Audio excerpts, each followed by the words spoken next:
स्वातंत्र्यवीर सावरकरांवरून महाविकास आघाडीमध्ये आता वादाची ठिणगी पडली आहे। याला निमित्त ठरलं ते नाशिकमधील ठाकरेंच्या पदाधिकाऱ्यांना थेट राहुल गांधींना दिलेल्या धमकीचं। राहुल गांधींच्या तोंडाला काळं फासण्याची धमकी देताच काँग्रेस सुद्धा आक्रमक झाली। बघूया त्याच संदर्भातला हा रिपोर्ट।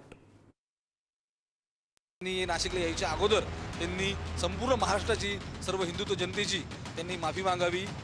जर माफी मागितली नाही तर नाशिकमध्ये आल्यानंतर त्यांना आम्ही काळं फासू। त्यांच्यापर्यंत पोहोचू शकलो नाही तर आम्ही त्यांच्या ताफ्यावर तरी निश्चितपणे दगडफेक करू। राहुल गांधींना हा धमकीवजा इशारा देणारे हे आहेत बाळा दराडे, ठाकरेंच्या शिवसेनेचे नाशिक उपमहानगर प्रमुख।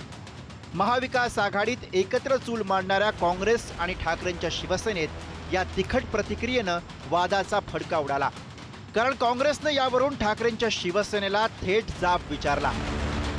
राहुलजी गांधी यांनी सावरकरांबद्दल कधी अपशब्द काढले नाही।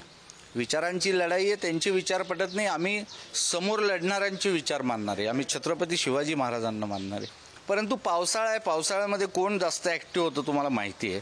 त्यामुळे या दुर्लक्षित कार्यकर्त्यावर फारसं दखल घेणं गरज नाही। राहुल गांधींची उंची, राहुल गांधींच्या सावलीलाही तुम्ही जाऊ शकत नाही। धमकी देणं एवढं सोपं नाही आहे आणि असं कोणीतरी वायफळगिरी जर करत असेल तर त्या ठिकाणी त्याची खबरदारी आम्हालाही घेता येते।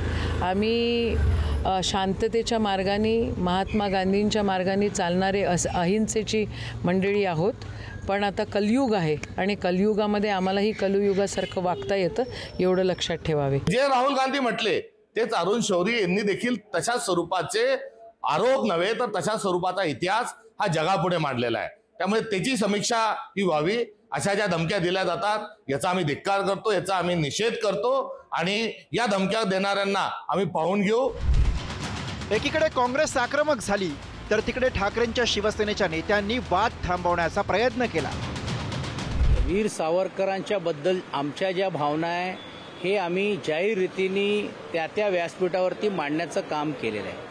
हे जे आता आपण म्हटल्याप्रमाणे मला त्याच्यातली काही माहिती नाही आहे, ती माहिती घेऊनच मला असं वाटते प्रतिक्रिया देणं उचित होईल। परंतु आमच्या भावना या बाबतीत तीव्र आहेत। हे आम्ही महाविकास आघाडीमध्ये राहताना पण आम्ही बोलत होतो आणि ज्यावेळी नव्हतो तेव्हा देखील आमच्या भावना आम्ही स्पष्ट रीतीने व्यक्त केलेल्या आहेत। महाविकास आघाडी ही आदरणीय उद्धव साहेब आणि तिघ नेत्यांनी स्थापन केलेली आहे। ते आजही अस्तित्वात आहे। ती अचानक अशी खड्ड्यात जाणार नाही ना, ते बोलणं तसं मला असं वाटतं चुकीचं आहे। ती त्याची वैयक्तिक भूमिका आहे, त्याच्याशी पक्षाशी काही संबंध नाही आणि त्याच्यावर काही कारवाई करायची असेल तर आदरणीय पक्षप्रमुख बघतील ते। ठाकरेंच्या शिवसेनेने राहुल गांधींना इशारा देणाऱ्या पदाधिकाऱ्यावर कारवाईची भाषा केली खरी, पण भाजप नेत्यांनी हीच संधी हेरत ठाकरेंना सावरकरांवरून पुन्हा डिवचलं। उद्धव ठाकरेंच्या पक्षाच्या तकलादू भूमिका असतात, सोयीनं बदलत असतात। स्वातंत्र्यवीर सावरकरांच्या संदर्भात मुख्यमंत्री असताना त्यांची काय भूमिका होती, अनेकदा त्यांनी व्यक्त केलेल्या भूमिका काय होत्या हे महाराष्ट्राला देशाला माहीत आहे। तथापि ठीक आहे, उशिरा का होईना स्वातंत्र्य प्रेम त्यांचं उफाळून आलं। मीडियामध्ये त्यांची चर्चा व्हावी, त्यांच्या भाजपच्या नेत्यांना बरं वाटावं आणि त्यांना कुठेतरी महत्त्व मिळावं म्हणून त्यांनी ते स्टेटमेंट केलं असावं। काल सावरकरांचा जो कार्यक्रम होता त्या कार्यक्रमाला कोण येणार होतं आणि कोण नाही आलं याचाही अभ्यास त्यांनी त्या ठिकाणी करावा असं मला वाटतं। एकीकडे हा वाद रंगलेला असतानाच दुसरीकडे बुधवारी कोर्टात सावरकर बदनामी प्रकरणात मोठी घडामोड घडली। राहुल गांधींचे जामीन रद्द करण्याच्या अर्जावर कुठलाही निकाल आला नाही। 12 जूनला आता यावर पुढची सुनावणी होणार आहे। तर सात्यकी सावरकर यांच्याकडून कोर्टाच्या अवमान प्रकरणी अर्ज दाखल करण्यात आलाय।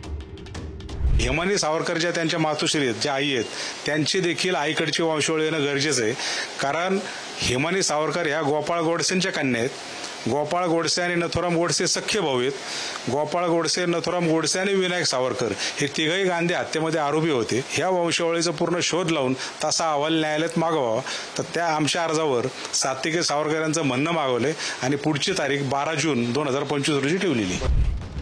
ठाकरे आणि काँग्रेस यांच्या सावरकरांवरून पडलेली ठिणगी आणि त्यानंतर उडालेला वादाचा फडका पाहता ठाकरे आणि काँग्रेस यांच्या सावरकर प्रेमाचा मुद्दा किती नाजूक ठरणार आहे याची प्रचिती आलेली आहेच।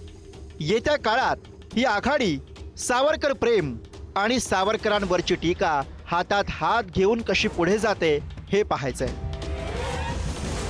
नाशिकहून किरण ताजणेसह ब्युरो रिपोर्ट, पुढारी न्यूज।